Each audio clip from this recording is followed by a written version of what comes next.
Okay. So, could you please tell us in brief about optimism?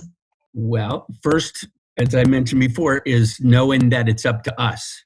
That's the very first thing, that I get to decide. I get to be optimistic or not, right? Period.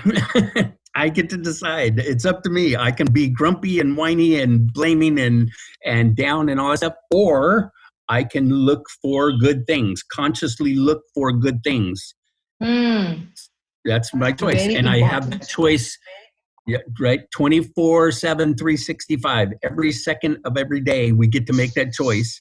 And it doesn't stop, because you can't not think and you can't not feel.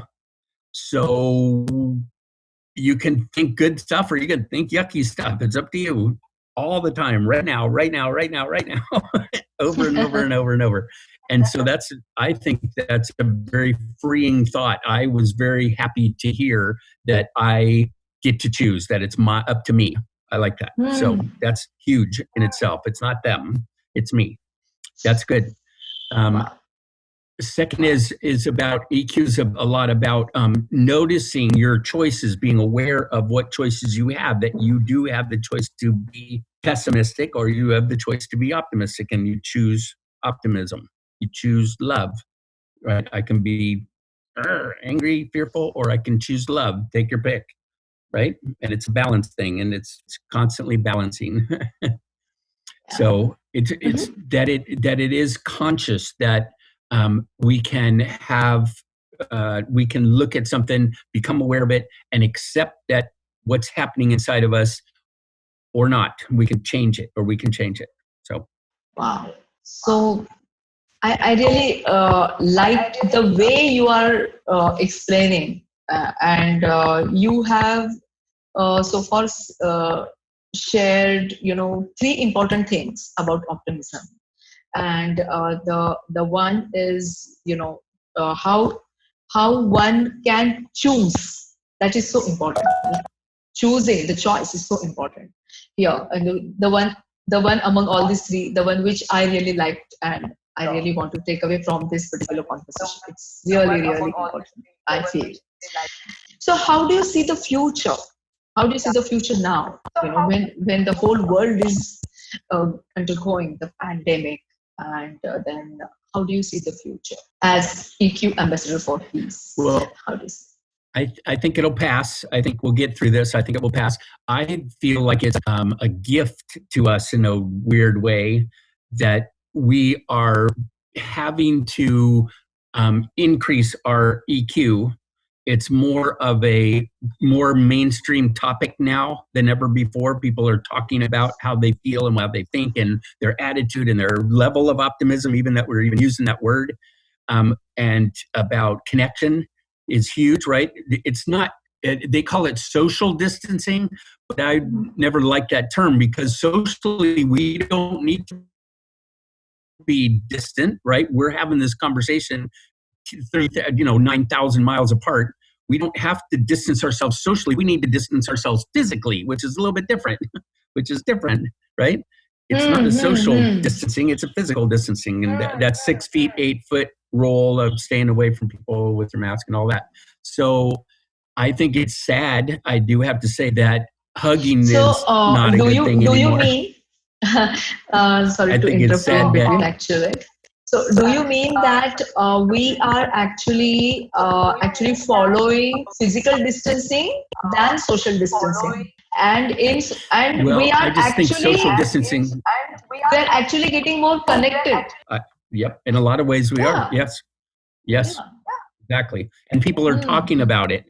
People are aware of it. So whether we are doing it or not right this second, people are now much more aware of that.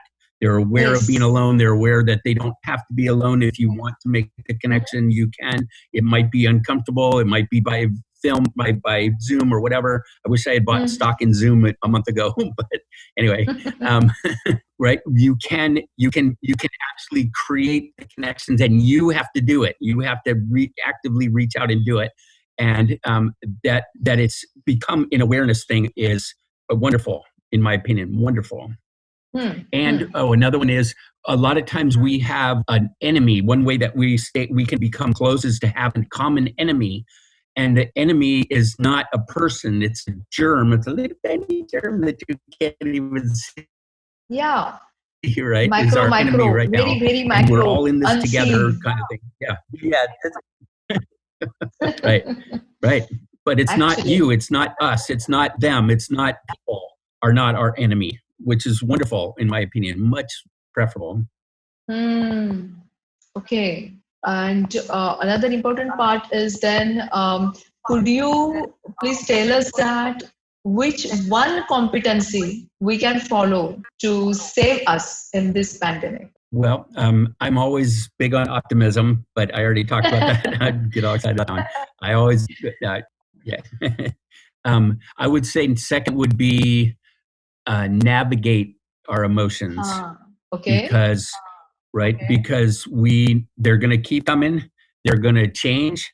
They change by a minute or second or hour. They change, and we need to go with them. We need to either go with them or not go with them. Actually, somebody put it as they keep coming like the waves in the ocean, and we get to choose which ones we want to surf.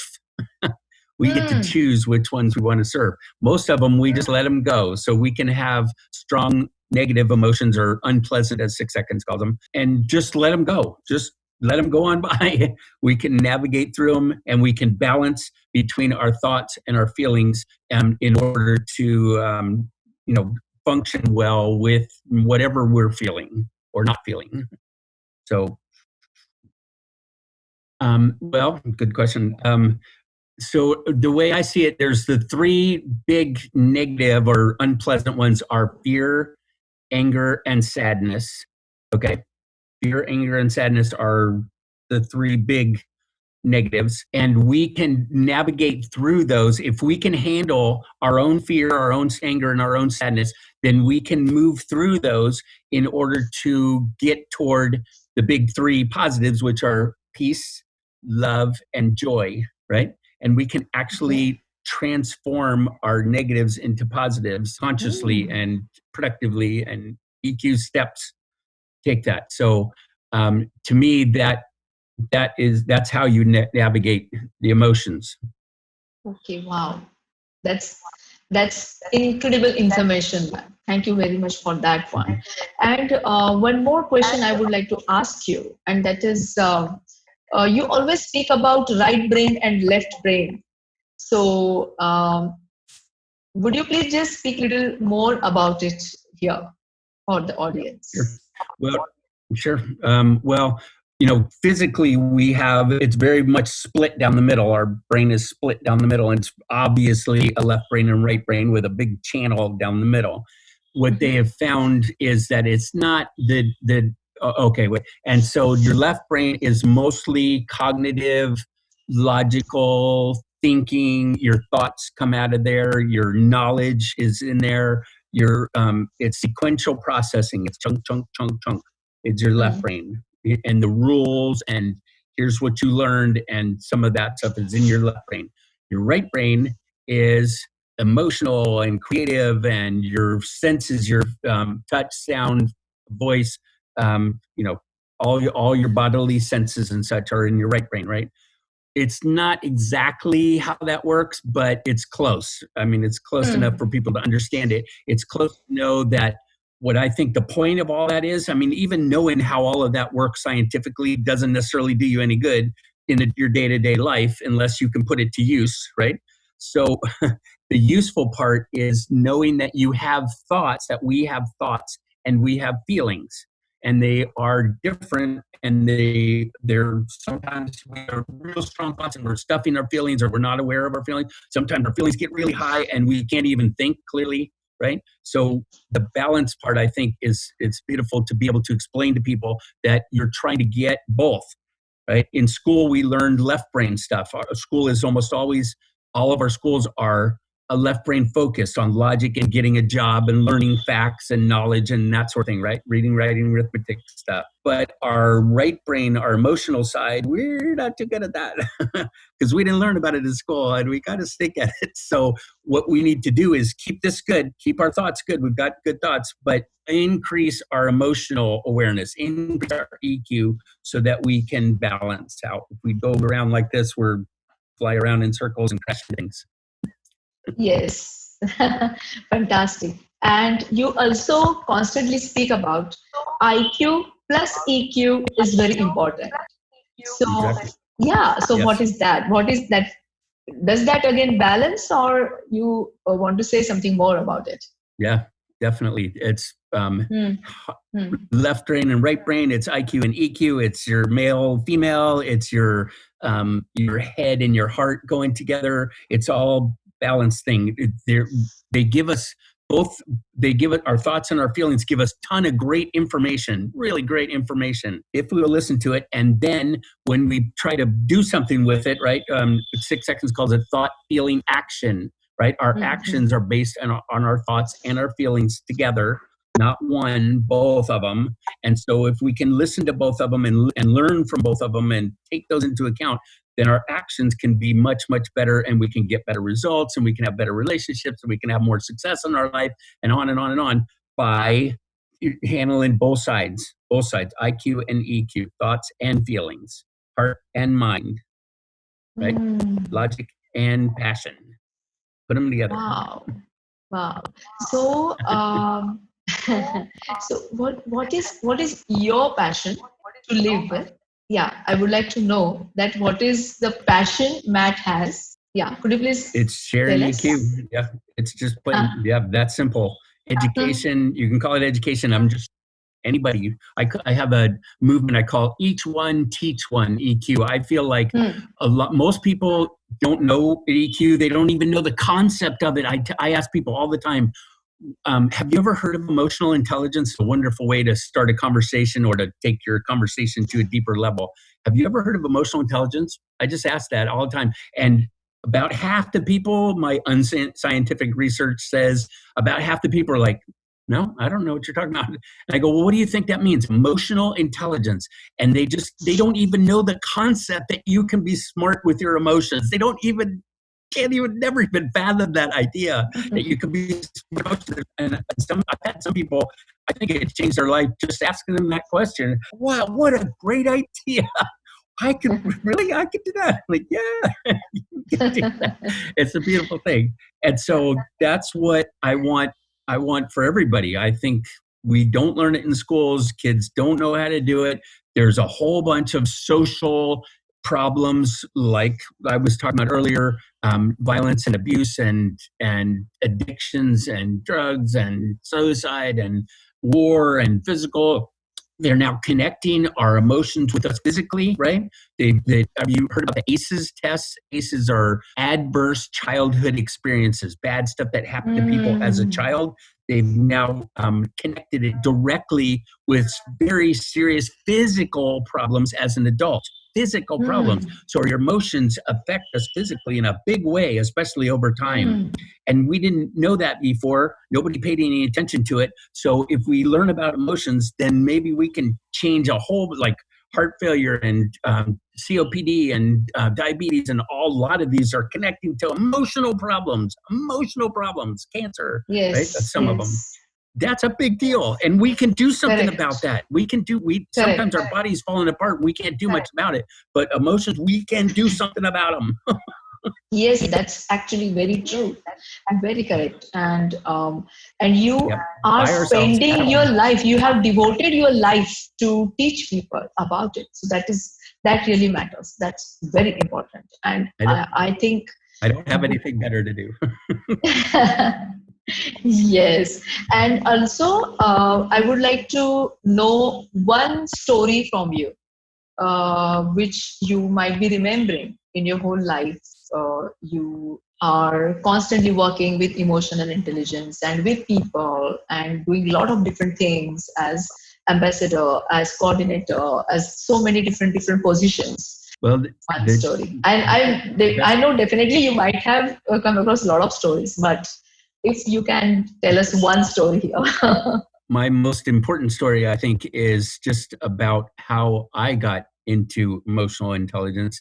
Hmm. Because when I was younger, my father was in the Air Force, in the military, and we moved all the time.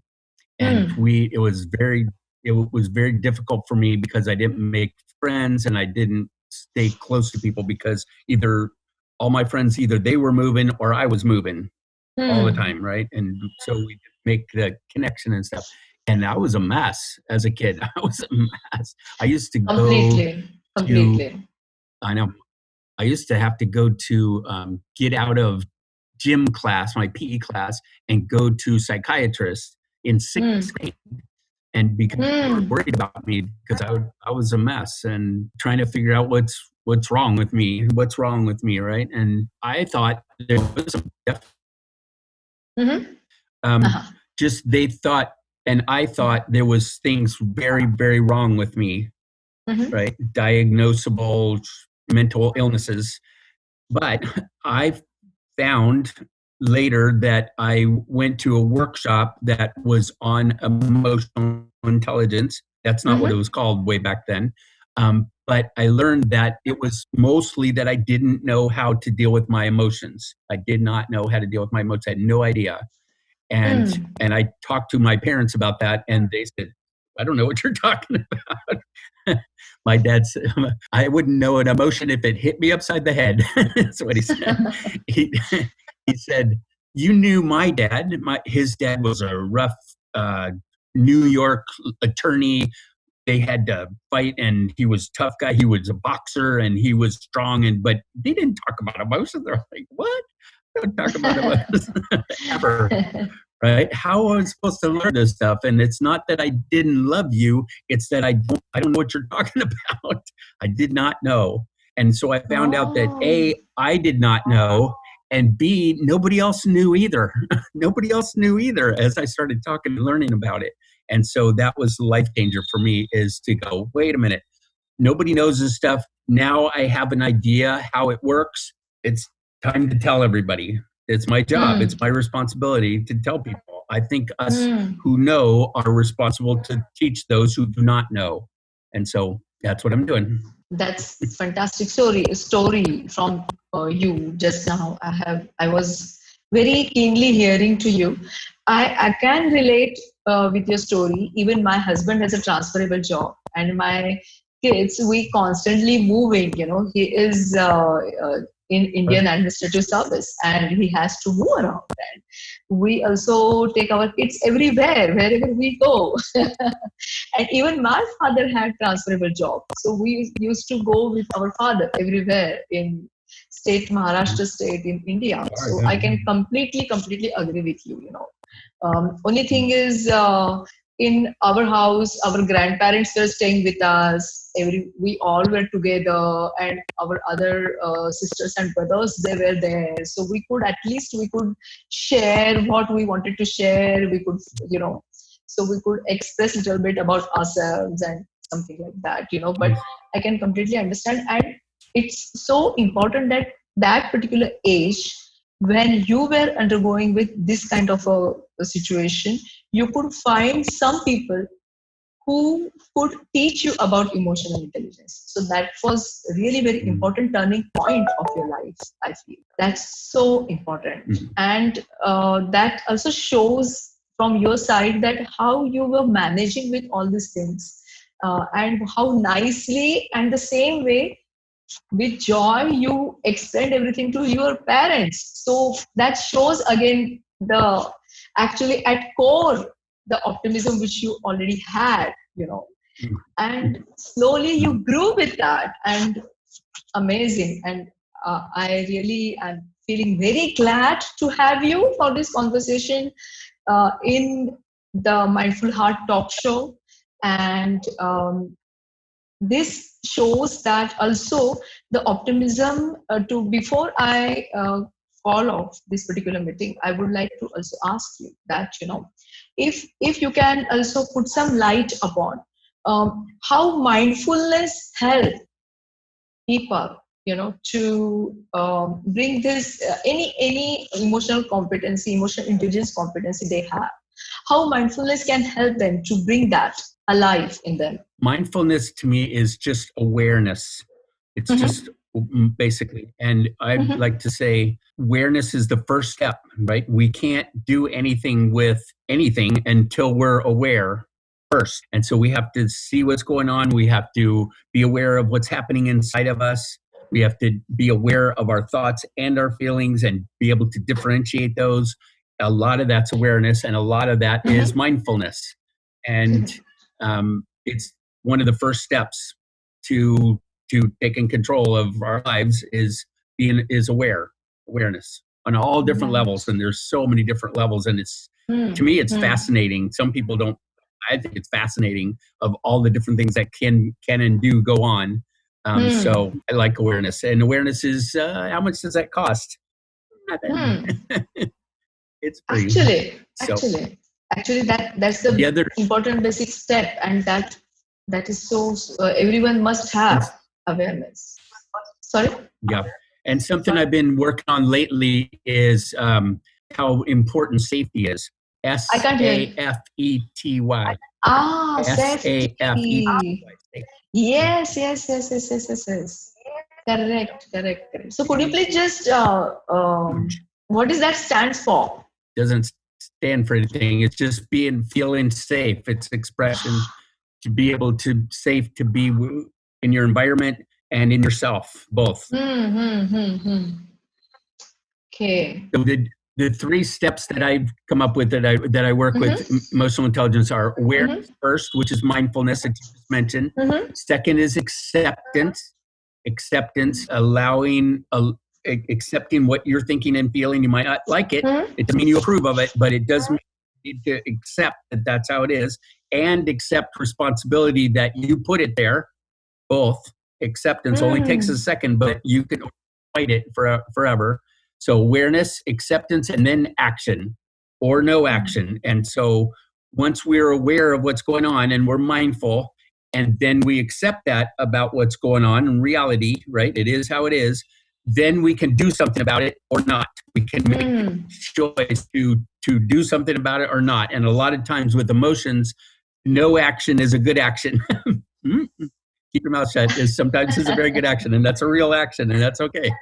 That's a good thing. But we get to decide. That puts us in control. We get to decide. Yes. Amazing. And again, thank you so much for joining with us in this particular talk show. And a lot of different things have, reached to people. Various new things actually reach to people from you. And that is not only just, what is emotional intelligence, or, not just literary or academic information, but actually how to deal with it, what to do about it, and how to manage with it. So these particular things are actually very, very important. And I'm so glad to have you as one of the delegates in our talk show.